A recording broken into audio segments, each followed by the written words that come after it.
Bonjour et merci de nous recevoir chez vous. Très heureux de vous retrouver encore en ce jour pour la réflexion hebdomadaire.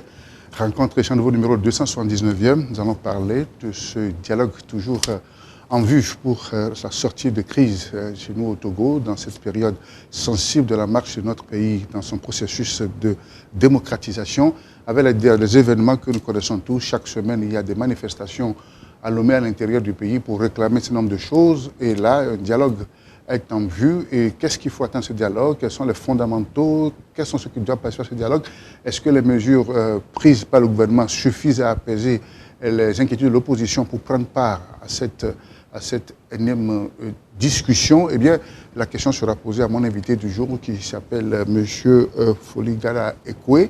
Il est historien et politologue. Docteur, merci d'accepter notre invitation. Merci, c'est moi qui vous remercie. Je salue les téléspectateurs. C'est cela. Oui. C'est avec vous qu'on va réfléchir sur les questions brillantes de l'heure. Mais d'abord, je voulais présenter votre mouvement. Vous appartenez à la société civile, vous êtes un acteur de la société civile avec un mouvement panafricain qui s'appelle Alaga. Alors, présentez-nous rapidement votre mouvement. Oui, le mouvement panafricain Alaga MPA est né depuis 2015 et d'une autre association qui a dû changer de nom dans le temps. Nous prônons une renaissance de l'Afrique à travers les fondamentaux culturels endogènes de l'Afrique elle-même. Et le mot Alaga, que nous connaissons très bien dans l'ère culturelle Adjatado, renvoie à l'élément cosmique feu. Vous savez bien, et dans les cosmogonies négro-africaines, nous avons les 4 éléments qui sont les premiers nétères, les premiers nétérous. On ajoute Tefnout, Geb et feu. Et le feu, c'est le feu purificateur. C'est ce feu, le feu des épreuves, à travers lesquelles l'individu va, ou la société va affronter ces zones d'ombre et va les transcender afin de recréer un nouvel univers de restauration et de renaissance. Voilà. Vous êtes historien, vous êtes panafricain, ça veut dire que vous croyez en l'avenir de l'Afrique de façon positive, n'est-ce pas? Oui, tout à fait, nous sommes optimistes. Nous sommes optimistes parce que l'Afrique a été, l'Afrique est et l'Afrique sera. Pendant des millénaires, c'est l'Afrique qui a conduit le monde.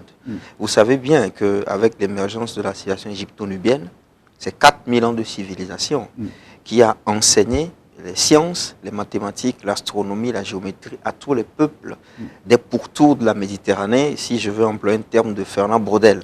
Donc les Grecs, les Juifs, les Arabes, les Romains, ils ont tous appris de notre civilisation. Et nous savons, nous avons cette conscience en tant qu'historiens de l'Antiquité. Et nous savons que l'Afrique peut, si l'Afrique renoue avec les fondamentaux de son identité ontologique. C'est cela. Et vous répondez aussi à ceux qui pensent que l'Afrique est rentrée tardivement dans l'histoire. Bien sûr, mais l'Afrique a commencé l'histoire. Et donc l'Afrique ne peut pas parler de l'Afrique qui rentre ou qui sort de l'histoire. L'Afrique, c'est l'histoire de l'humanité. Vous savez, c'est l'Afrique qui a fait don de l'homme à l'homme lui-même, à l'humanité, et berceau de la civilisation. Quand vous prenez l'historiographie occidentale, celle-là qui est enseignée aujourd'hui, on vous dit que l'histoire commence avec l'émergence de l'écriture. Et on vous situe l'histoire autour de 3000, 3200. Alors que l'Afrique a connu l'écriture avant les 3200. Les fouilles de l'attitude de l'Institut germanique du Caire, et de l'égyptologue Gunther Dreyer ont démontré que les Africains avaient connu l'écriture avant cette date. Donc l'Afrique était dans l'histoire avant l'émergence de l'histoire. Malheureusement, ces enseignements ne sont pas dans nos universités, dans nos écoles de formation. Oui, malheureusement, c'est une question de paradigme. Et nous avons adopté un paradigme qui est toujours colonial. Mais il est temps justement de changer les paradigmes. Oui, les paradigmes doivent être changés lorsque des enseignants ou des universitaires qui ont été à cette école africaine vont venir. Et vont donc pouvoir... Vous savez, nous faisons des cours qu'on dénomme histoire des doctrines politiques. Et nous partons de la Grèce avec Dracon, on arrive à Rome avec Cicéron. Et ensuite, Thomas d'Aquin et Aristote, Saint Thomas d'Aquin, la pensée d'Aristote qui a été retrouvée, ramenée par les Arabes à Byzance, en Europe, jusque dans l'ère des justes naturalistes. On vous parle de Baudin, on vous parle de Jean-Jacques Rousseau, nous expliquons tout ça aux étudiants, jusqu'à l'émergence de ce que nous appelons aujourd'hui la démocratie. Mais ça, c'est la pensée européenne de l'histoire politique. Et nous sommes, bien sûr, nous sommes en mesure de faire ce même cours aux étudiants partant des humanités classiques négro-africaines, la pensée politique originelle. Et ça va permettre aux Africains de comprendre pourquoi on n'arrive pas à adopter naturellement le modèle démocratique occidental. C'est contre notre mémoire mystique, c'est contre notre mémoire politique. Mais, comme vous le dites, ce sont des choses qu'on devrait enseigner aux étudiants, partager aux politiques et pourquoi pas aux gouvernants. Il faut avoir du courage pour que les gens ne pensent pas que c'est un saut dans le vide. Parce que c'est cela, en fait. Mais il y a la science et il y a les connaissances pour reconstruire un monde africain. Sans opposition avec les autres mondes, que sont le monde arabe, le monde européen, le monde américain, le monde russe, le monde chinois. Nous sommes tous des variantes de civilisation sur la Terre. Et même à l'ère de la géopolitique mondiale, de la mondialisation, de l'uniformisation des valeurs humanitaires. Bien sûr, il y a cette tendance à uniformiser ou à universaliser les valeurs. Hein?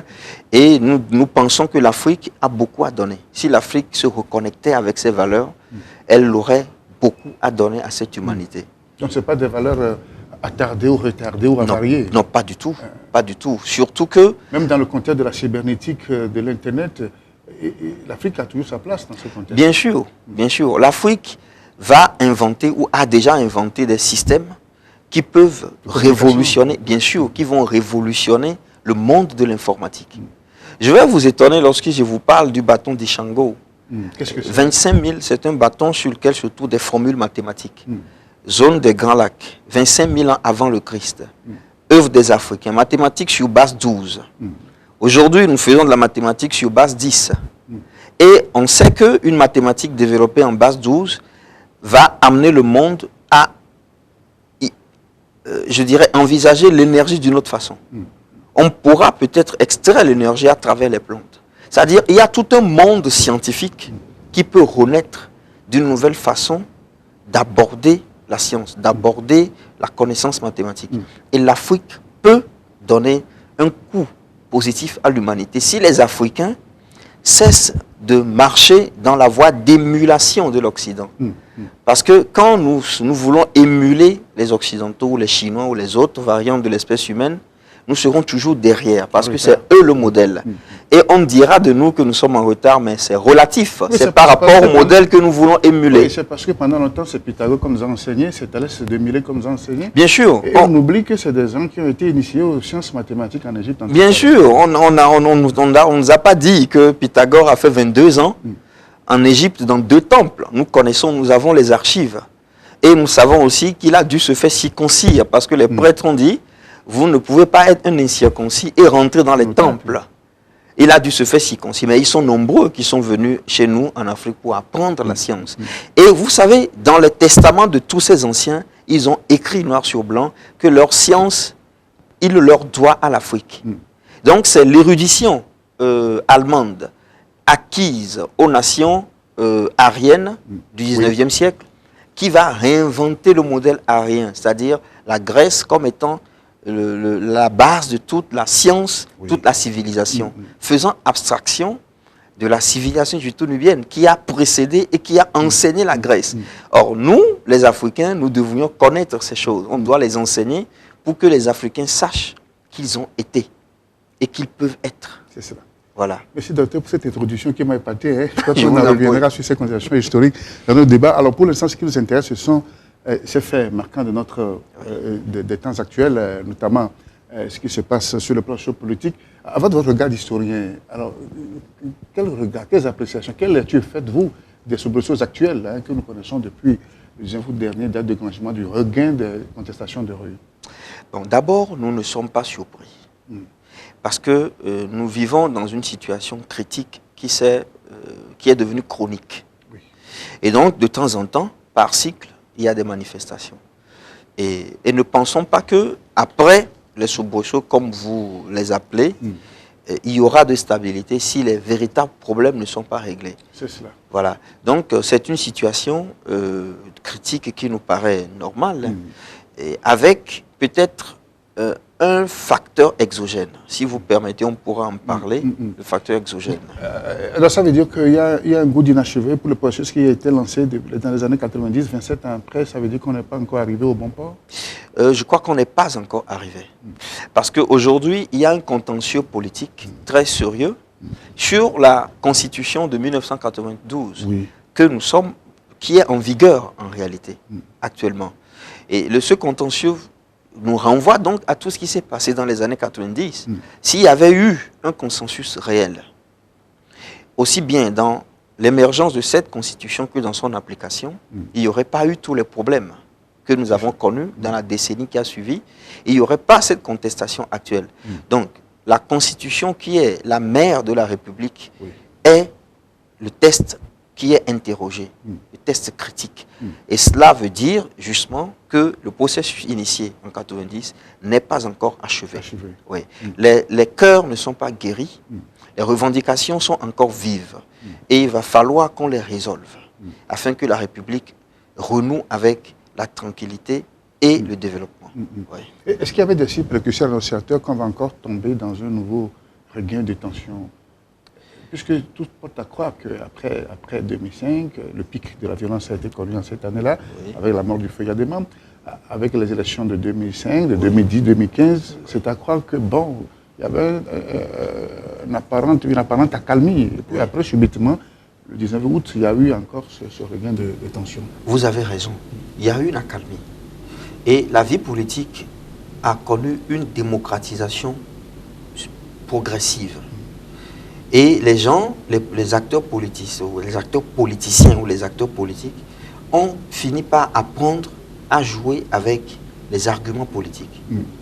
Jusqu'au 19 août, où un acteur jusque-là inconnu, dans ce que nous appelons en politologie la représentativité politique démocratique, un acteur qui est sans base électorale, hein? Sans base électorale attestée, qui émerge et qui fait des revendications qui sont à la limite du radical.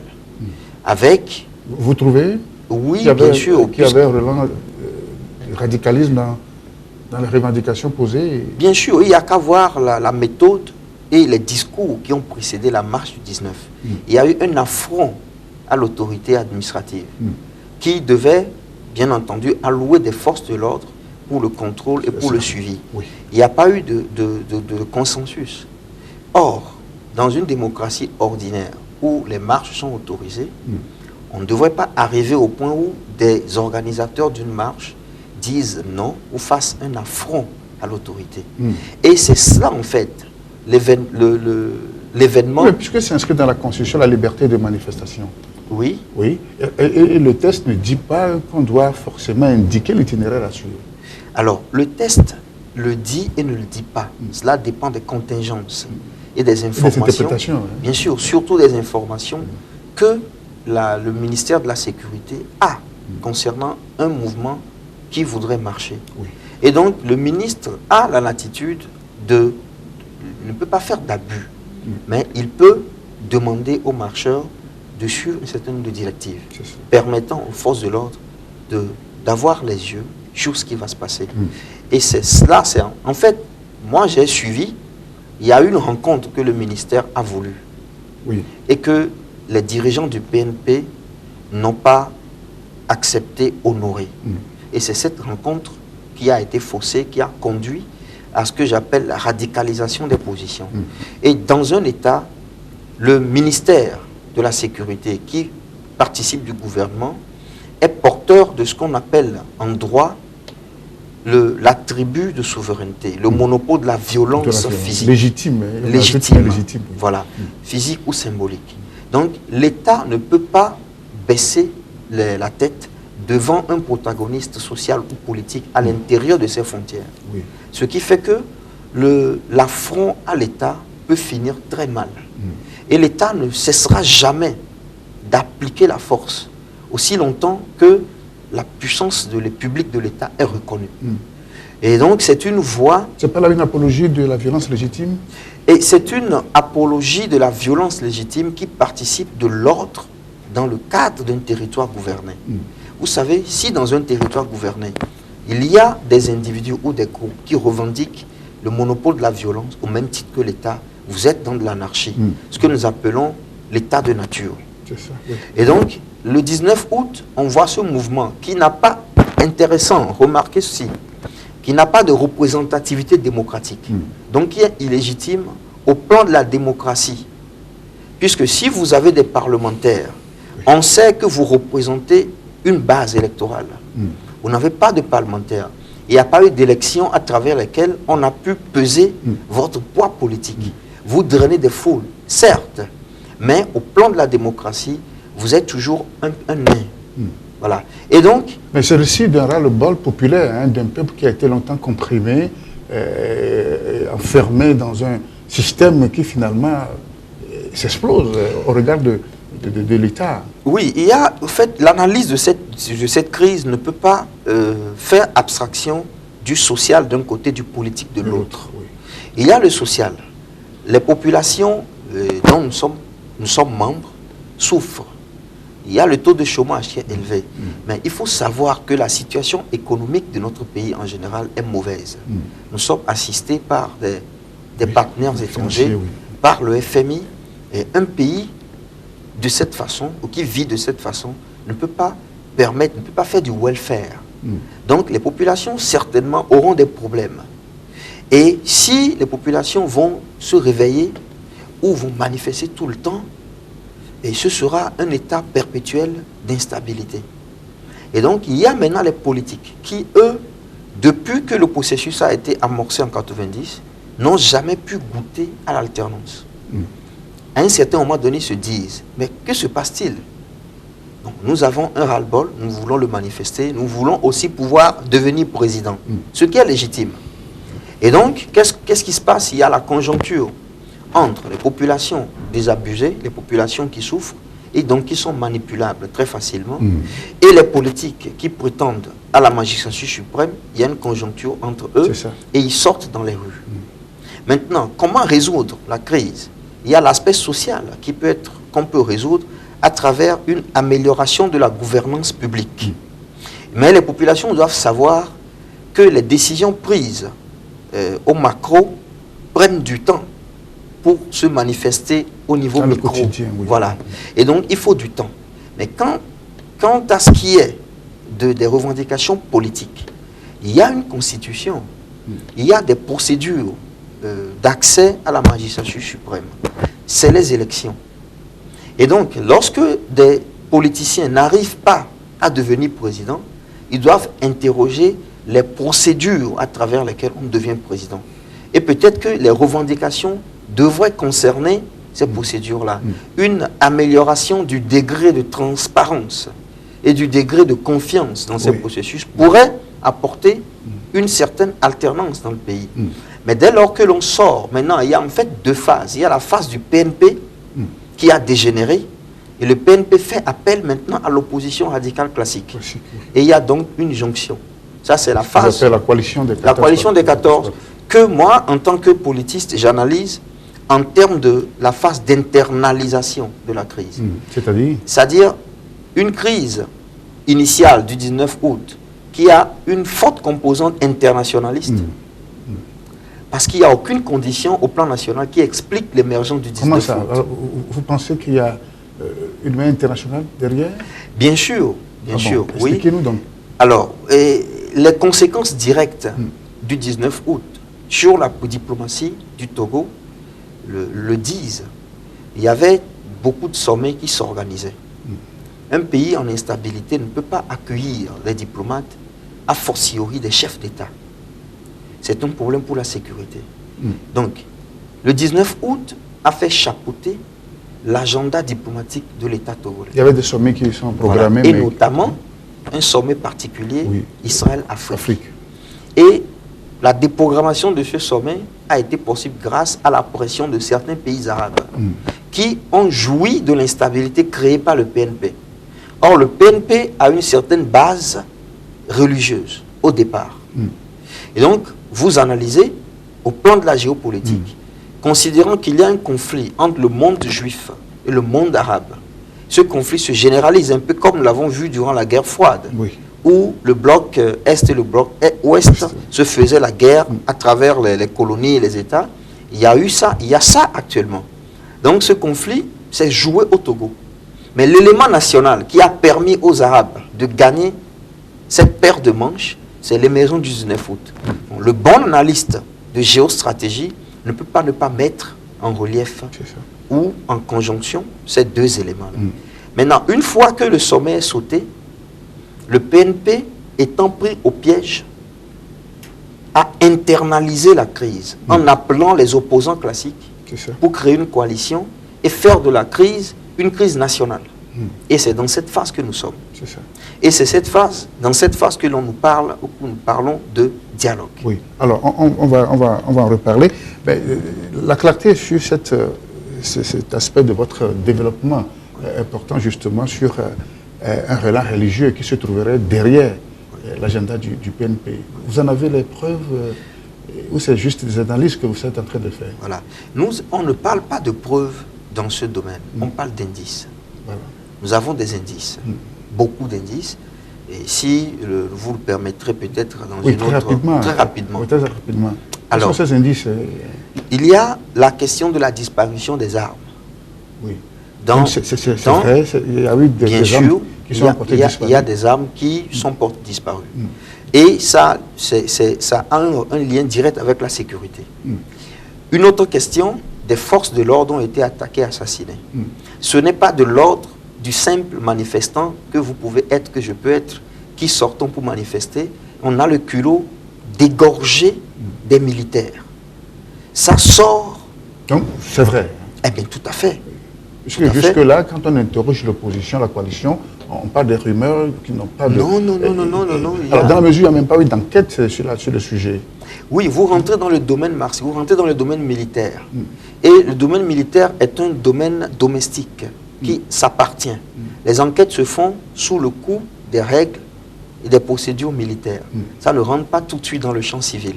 La raison pour laquelle les informations ne filtreront pas. Mais il y a autre chose. Il y a la transhumance, le phénomène de transhumance du Niger, du Burkina, où des milliers de bêtes qui se déplacent et qui traversent les frontières sans visa. Le phénomène de transhumance transcende les règles de l'immigration. Justement, le visa pour les troupeaux et pour les conducteurs, ils traversent les frontières.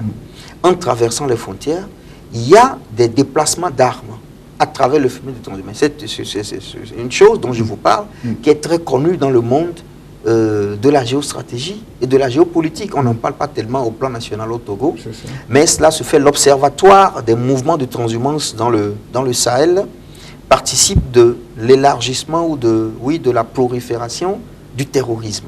Donc il y a eu des troupeaux qui se sont déplacés du Burkina et qui se sont fondus dans le Togo. Il y a une surveillance. Cette surveillance, ces troupeaux se sont fondus dans le Togo.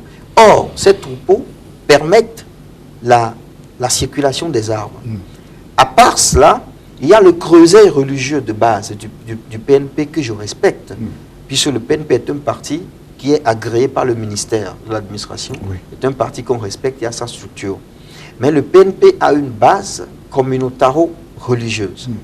Et cela fait que la religion dont il s'agit, l'islam, dont le prophète est un homme que je respecte et pour lequel il n'y a aucune critique objective, cette religion a une particularité, qu'elle se confond, elle se forme, se confond dans le politique.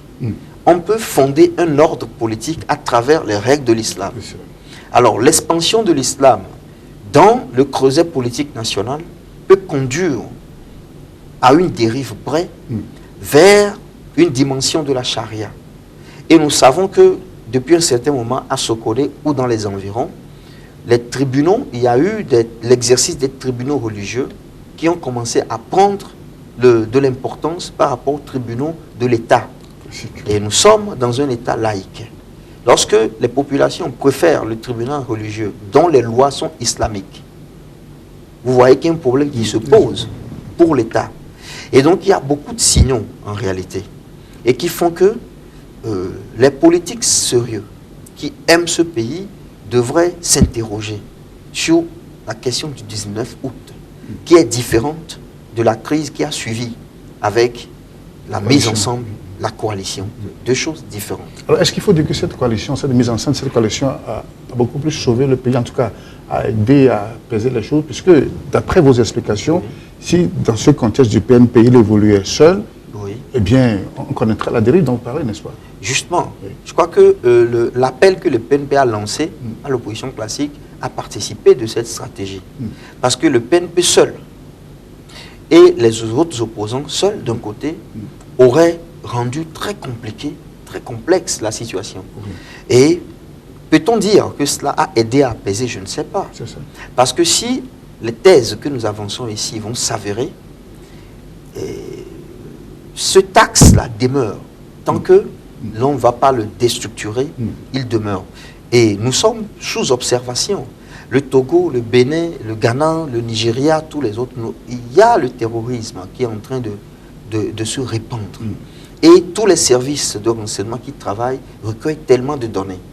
Et le fait même que l'armée soit sortie, j'en parlais dernièrement sur une radio, l'armée, alors que depuis longtemps, l'armée a été casernée, objectivement.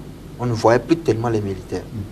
Et le fait que l'armée soit sortie, l'armée ne sort pas pour régler un problème de marche auquel le Togo a été habitué. L'ANC a marché pendant des années, sans interruption.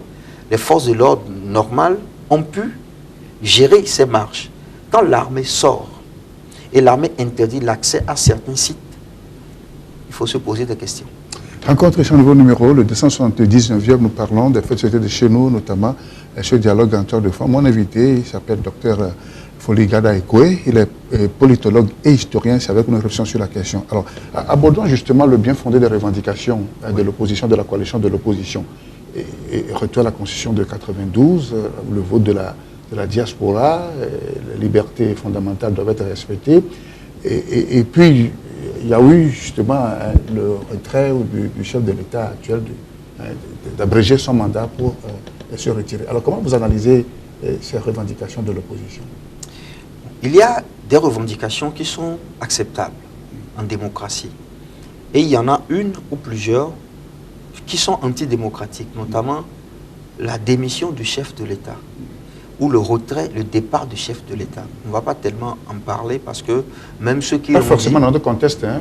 Oui, en général. Oui, en général. Même ceux qui l'ont dit ont, d'une certaine façon, reconsidéré leurs propres propos. Et un président qui est élu, vous savez, l'élection présidentielle, suffrage universel, donne un certain poids politique à l'individu élu. Une personne qui a été élue par la majorité de la population ne peut pas démissionner grâce à la pression d'une partie. 100 000 personnes, 200 000 personnes qui sortent. Ça s'est produit au Burkina, à côté ici. Blaise Compaoré est parti sous la pression de la rue. Mais non, attention. Attention. Parce que n'oubliez jamais que la rue est l'habillage. Aucun régime ne tombe par la pression uniquement de la rue.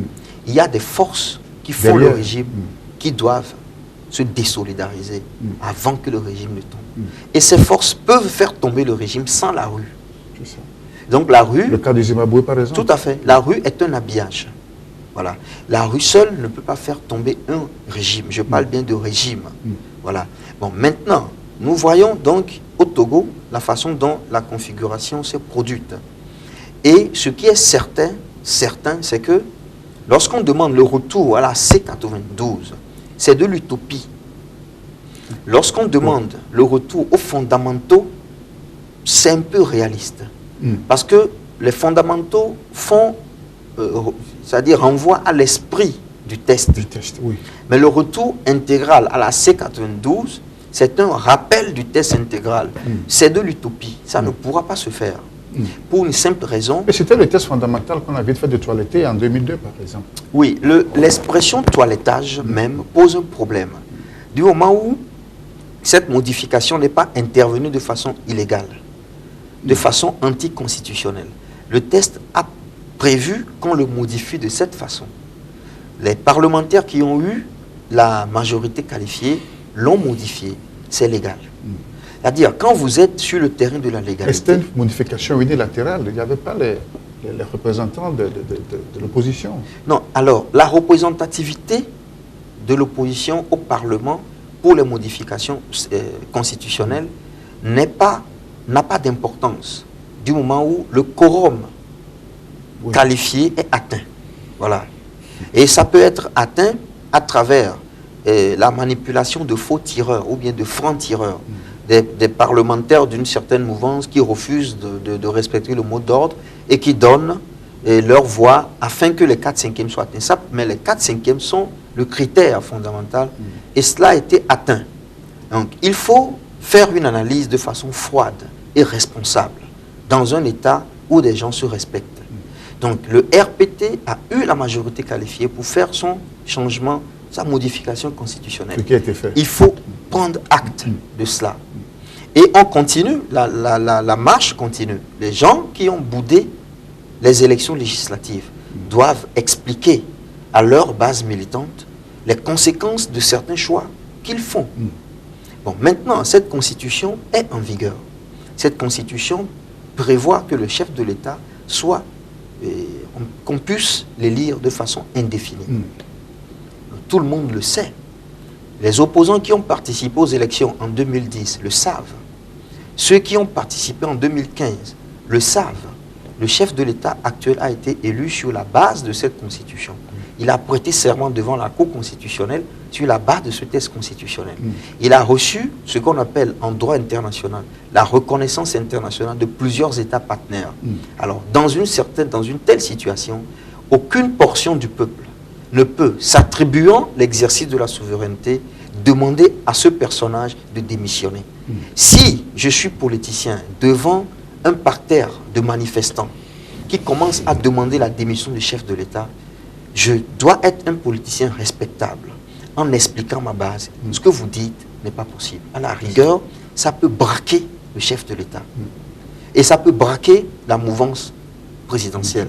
Nous ne sommes pas dans la dialectique de l'ami-ennemi. Nous sommes en politique. Et donc, ces erreurs-là, j'espère que les opposants ne vont plus les commettre. Bon, maintenant, concernant le vote de la diaspora, cette disposition existe déjà. Elle n'est pas applicable. Elle n'est pas appliquée. Excusez-moi. Elle est applicable. Elle n'est pas appliquée. C'est une question d'administration, de gestion. C'est ça. Et la question des réformes qu'il faut faire, les réformes électorales, c'est-à-dire les 2 tours et la limitation du mandat. Oui, la question des réformes avait plus ou moins été résolue à travers l'avant-projet que le gouvernement a envoyé au Parlement. Bon, maintenant...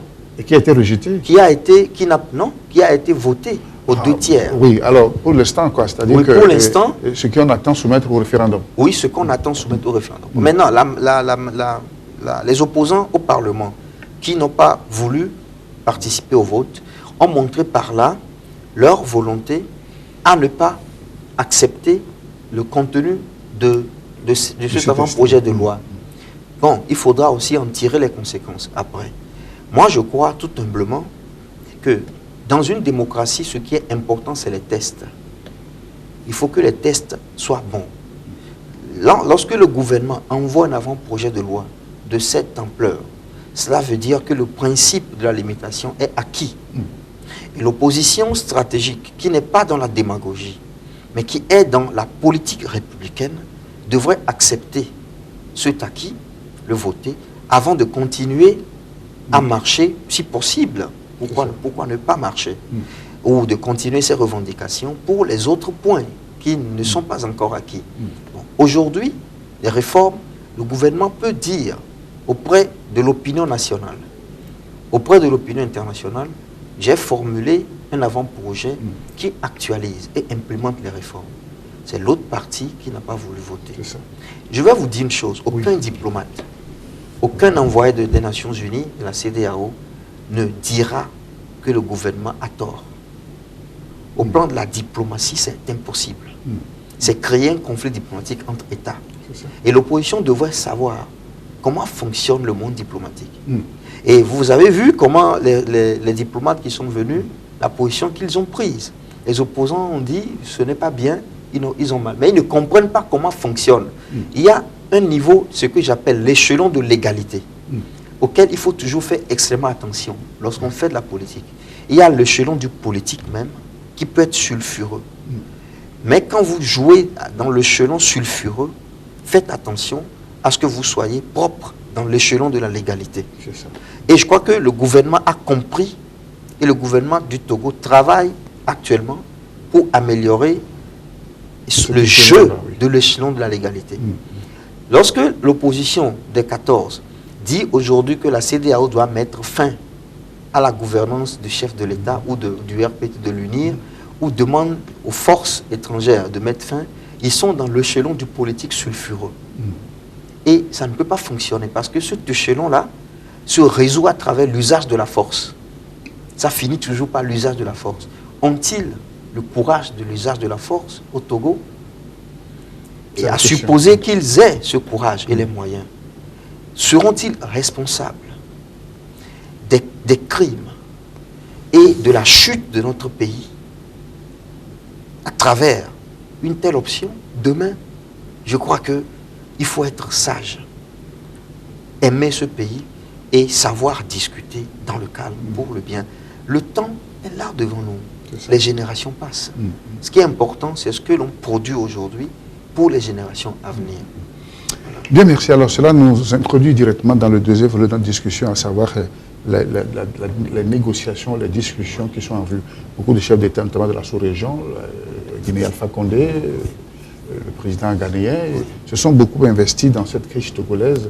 Ils ont consulté les deux parties en discussion et finalement, il y a un choix qui est fait. Mais malheureusement, on est en train de constater que cette option aussi, parce que la semaine dernière, le gouvernement a dit avoir pris des mesures d'apaisement pour baliser la voie à la discussion, mais il y a cette réticence de l'opposition à y prendre part.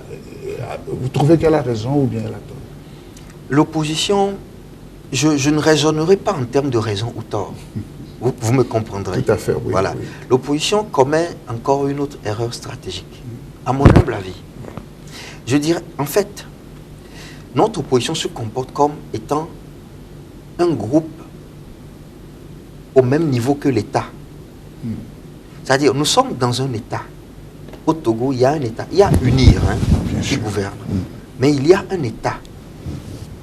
Et l'État existe. Le Togo est gouverné. Alors, lorsque des gens manifestent pour avoir des droits supplémentaires, c'est le gouvernement qui représente l'État qui les appelle pour les écouter. Alors, si ces gens commencent à dire que non, nous sommes au même niveau que vous, et il faut qu'il y ait un étranger ou des gens étrangers pour arbitrer entre nous, comme si nous étions au même échelon, il y a un problème. Il y a un refus de reconnaître l'autorité de l'État. Et cela en fait, vous voyez cela à travers les allégations et les déclarations où on demande la démission, on demande le départ, on ne reconnaît pas l'autorité devant. On ne reconnaît pas qu'il y a un État devant.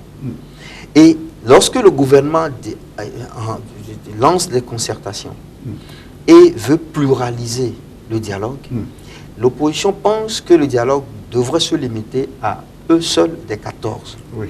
Ce qui est une erreur. Parce qu'il n'y a pas... J'entends dire que le gouvernement est parti. Il ne peut pas être parti et arbitre. C'est une erreur de lecture. Mais puisque c'est les deux parties en conflit, justement. Non. Et il faut forcément un tiers. Non. Il n'y a pas... Vous savez... Alors, vous pensez que c'est du ressort du gouvernement de lancer la discussion? Bien sûr. C'est parce qu'au fait, nous ne sommes pas habitués à la gestion des États, de Puisque l'État. le problème, c'est le gouvernement. Non, je vais vous expliquer pourquoi ce que je dis tient debout. Alors, le gouvernement n'est pas au cœur du problème. Le gouvernement gère le Togo. Des opposants ou des gens qui sortent manifestent pour quelque chose. Oui. La gouvernance les appelle, les écoute. Et essaie de voir, en fonction des ressources disponibles, quelles revendications on peut honorer, on peut satisfaire. C'est cela, en fait. Alors, lorsque nous disons que le gouvernement est parti, est protagoniste, alors on met le gouvernement et l'opposition au même échelon. C'est une erreur.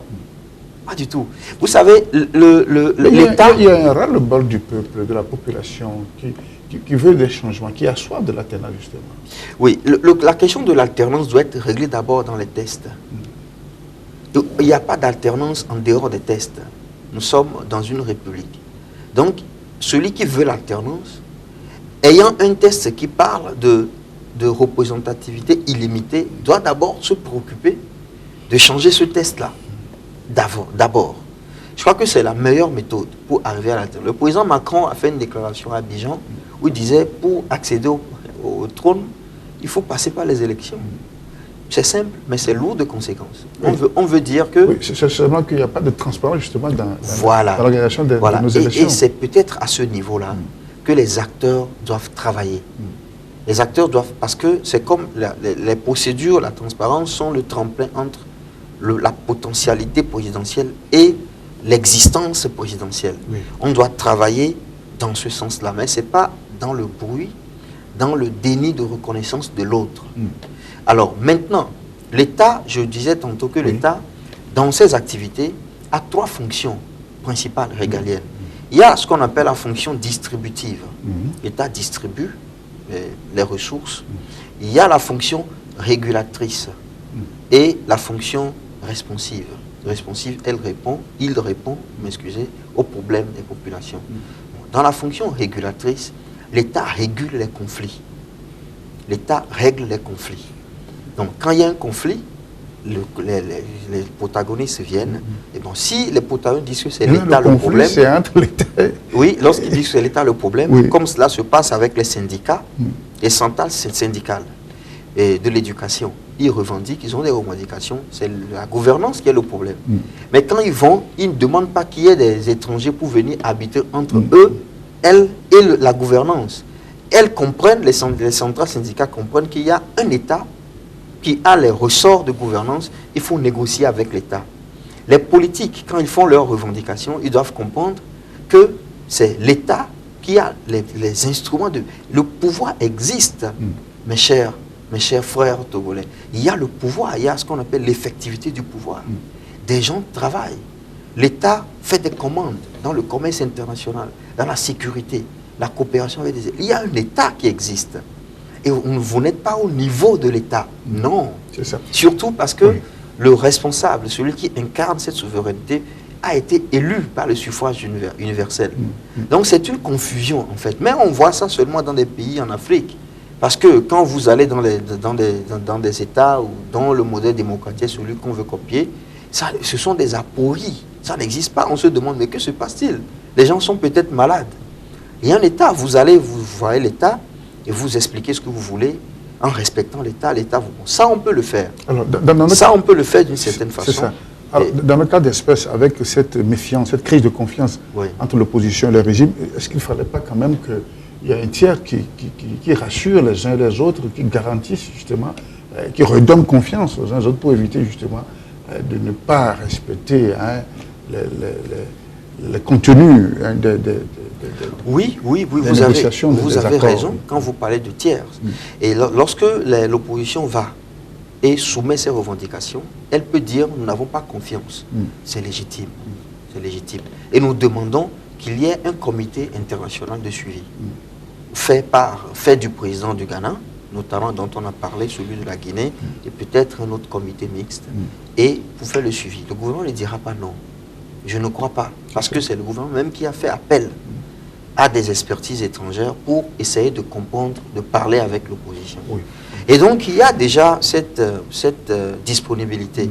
Maintenant, le fait de dire, c'est ça, le fait de dire que le gouvernement ne peut pas s'arroger la responsabilité d'appeler au dialogue, de gérer le dialogue parce que le gouvernement est parti, fausse le problème. Oui, ça fausse le problème. Oui, il y a un État. Oui. Et un État représenté par le président de la République, n'est-ce pas? Tout à fait. Alors, pourquoi lui-même ne va pas directement au dialogue avec son opposition et que c'est le Premier ministre, par exemple, qu'il prétend qu'on va s'envoyer à ces discussions? Bon, c'est une question de procédure. Le chef de l'État, dans certaines circonstances, peut décider de rencontrer directement les protagonistes. Oui. Il peut aussi, c'est de ça l'attitude, il peut aussi décider, je délègue cette tâche au Premier ministre ou à un autre ministre. C'est possible. Ce n'est pas là le problème. Il ne faut pas trop mettre l'accent. Et surtout que le chef de l'État a été doigté directement par certains opposants. Et ils ont dit qu'il n'a qu'à partir. Ça braque.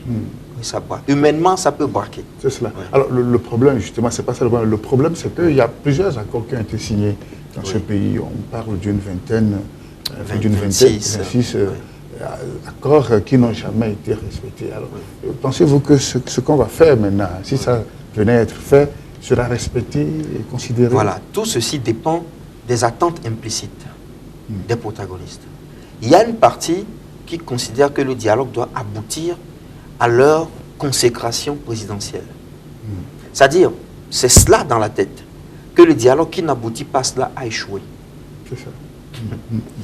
Or, Autrement dit, les conclusions doivent être de telle sorte que... que nous passions au pouvoir. C'est en ce sens-là que pour eux, le dialogue a réussi.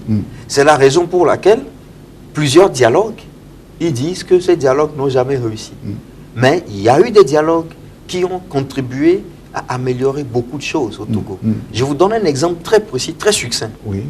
Durant un colloque organisé à Lomé il y a de cela quelques semaines, il y avait le maître Jovi Gali qui, parlant de la loi sur les manifestations, a expliqué au public qu'en réalité, la première version de cette loi, qui était liberticide, avait été rejetée par les ministres de l'UFC au gouvernement. Il y avait une crise au sein du gouvernement parce que les ministres de l'UFC ne voulaient pas de cette loi. Oui. Cela fait qu'on a redemandé, notamment au maître Degli, à travers l'ancien ministre Bojona, de proposer une autre loi. Oui. Et cette loi a été votée par le Parlement sans problème. Il voulait dire par là que cette loi actuelle, qui fait marcher les opposants, est un fruit de l'accord entre l'UFC et UNIR. Oui. Donc, c'est pour vous dire que des petites réussites, il y a. Ce que les gens ne considèrent pas comme réussite, c'est le fait qu'ils n'arrivent pas à devenir président. C'est une obsession. Or, on ne peut pas devenir président dans une république à travers un accord politique. Moi, je vous plaindrai. Si vous devenez président par un accord politique, vous aurez des tas de problèmes. La meilleure façon de devenir président dans une république, c'est à travers le suffrage universel. Quand vous le faites ainsi, vous êtes tranquille. À condition que ce suffrage universel soit Voilà. clair, soit Bien transparent. sûr. Bien sûr. Il y a toujours cette question. Vous savez, vous posez la question de la transparence. Bon, on peut élever le niveau de l'analyse. Je peux vous dire qu'il n'y a pas de transparence dans les scrutins électoraux. Ça, c'est un autre chapitre. Il n'y a jamais de transparence. Oui, mais pas à 100% peut-être, mais Voilà. il y en a quand même Ce qu'il- un minimum de transparence. Ce que l'on cherche, c'est l'équilibre de la paix. On peut faire une élection, vous gagnez, je perds. Mais on se met d'accord pour que je sois président. Les peuples croiront que j'ai gagné. Mais il y a la paix. Et la prononciation des résultats de ces élections-là tient compte toujours du critère paix. Les gens diront que c'est antidémocratique. Moi, je vous parle de la réelle politique, de ce qui se passe réellement. On ne peut pas, si vous gagnez, normalement, de façon transparente, vous gagnez. Mais cette victoire va engendrer de graves problèmes d'instabilité dans le pays. On pourra préférer que vous ne gagnez pas.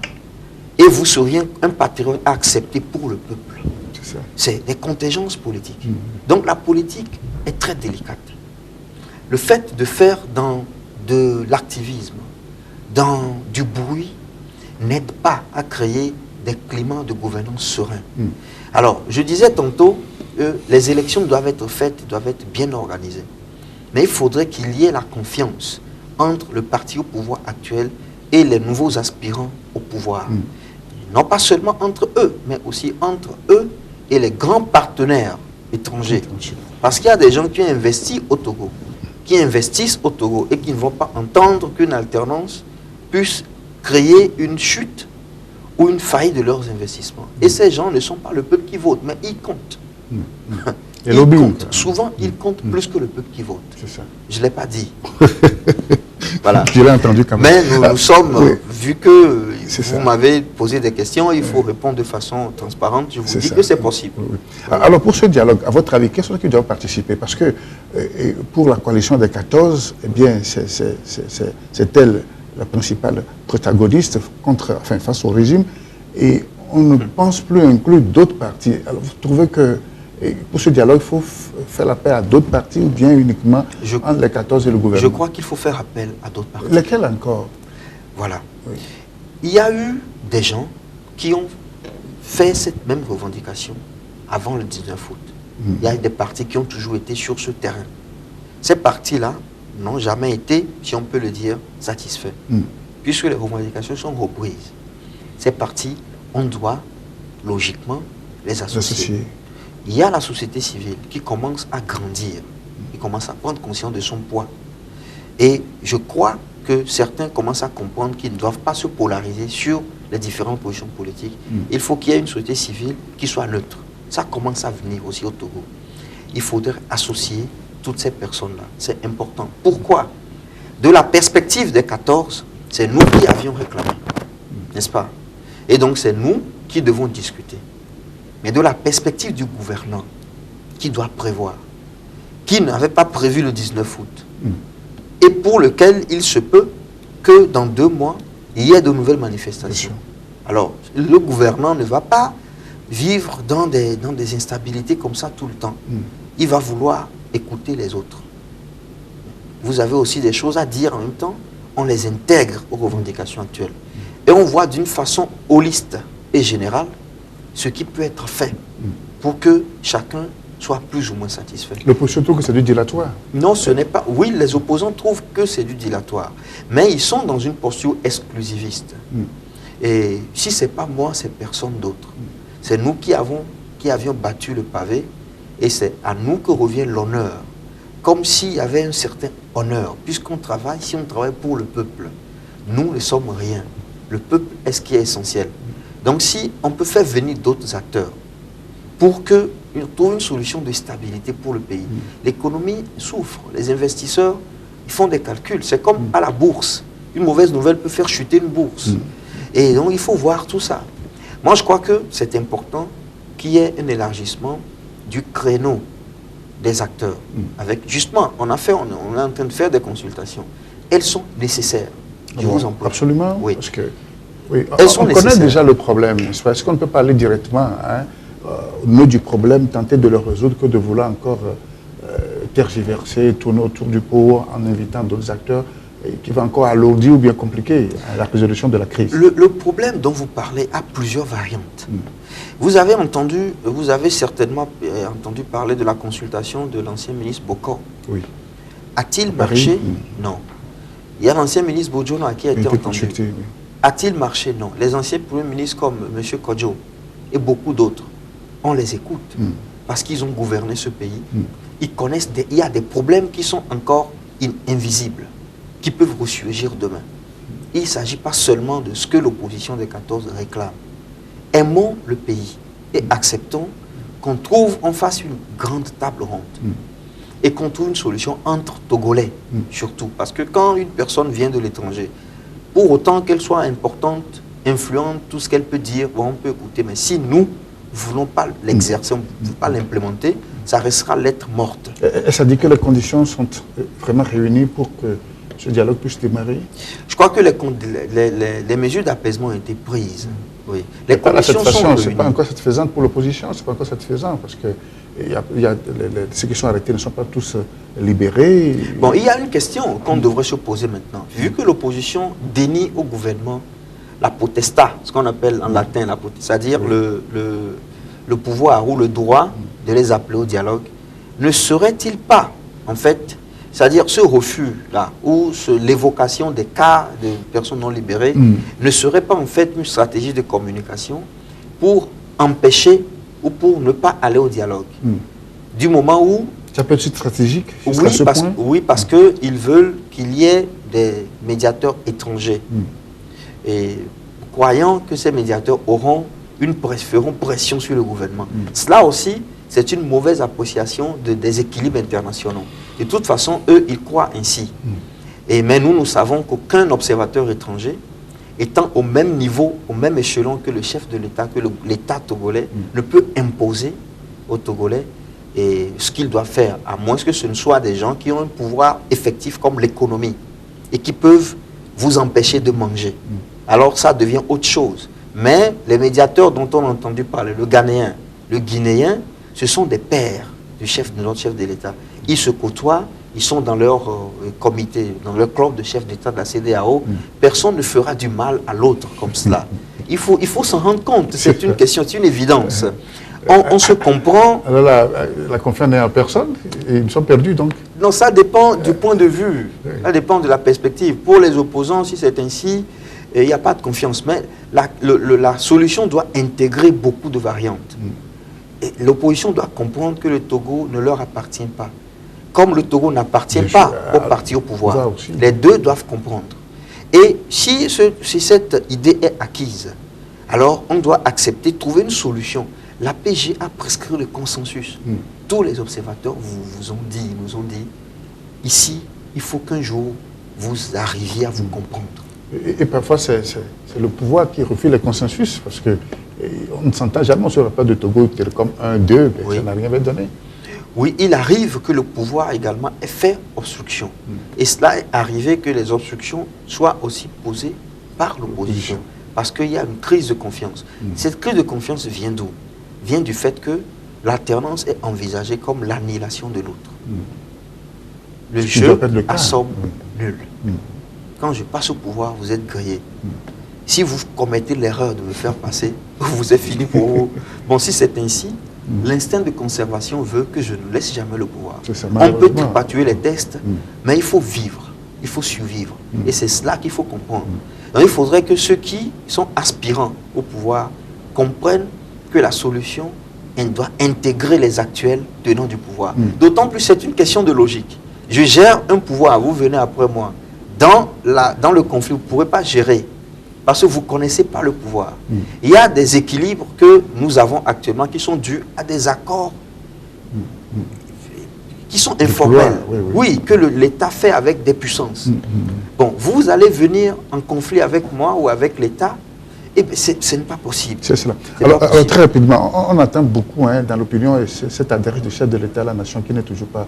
Vous pensez aussi que ça peut décrisper la situation, la prise de parole du président? Oui, c'est une option. Le chef de l'État peut, à un certain moment donné, dépasser les attaques qui lui ont été portées à sa personne et dire « je fais un discours et je parle à tout le monde ».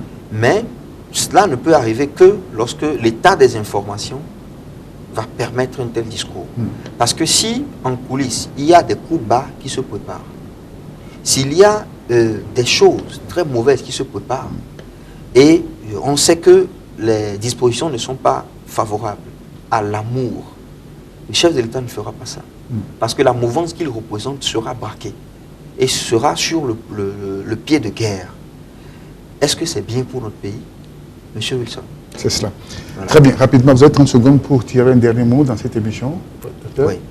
Nous demandons à l'opposition et à tous ceux qui revendiquent d'accepter un dialogue inter-togolais et de reconnaître l'existence et la validité du pouvoir de l'État. C'est important. Je ne peux pas vouloir remplacer un président, un gouvernement que je renie. C'est d'une aporie en politique et en philosophie. Il faut accepter que l'État existe. Il faut rentrer en fusion avec l'État pour pouvoir le gouverner, pour pouvoir le représenter. Merci. Merci à vous également, Dr Gala Fouli. Vous êtes politologue et historien. C'est vrai qu'on a réfléchi sur le dialogue, sur la situation qui prévaut dans notre pays. Je vous donne rendez-vous la semaine prochaine pour d'autres réflexions.